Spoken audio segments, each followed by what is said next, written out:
औज़ुबिल्लाहि मिनश्शैतानिर्रजीम बिस्मिल्लाहिर्रहमानिर्रहीम। अस्सलाम वालेकुम वरहमतुल्लाहि वबरकातुहू। मैं उम्मीद करता हूँ कि आप सब खैरियत से होंगे। आपका भाई हकीम मोहम्मद इमरान, आप देख रहे हैं बाबा हिकमत यूट्यूब ऑफिशियल। मैं तमाम अहबाब के लिए आज लेके आया हूँ साफ़ी। ये है हमदर्द वालों की साफ़ी।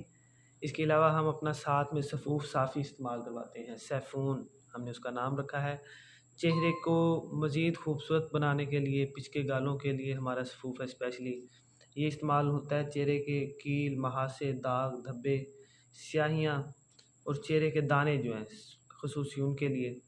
साथ में जो हमारा सफ़ूफ़ है वो बेस्ट चीज़ है। इससे बहुत बेहतरीन कब्ज़ कुशा भी होती है। ये मैदे की जुमला अमराज पे फ़ायदा करती है, स्पेशली जो है चेहरे के लिए।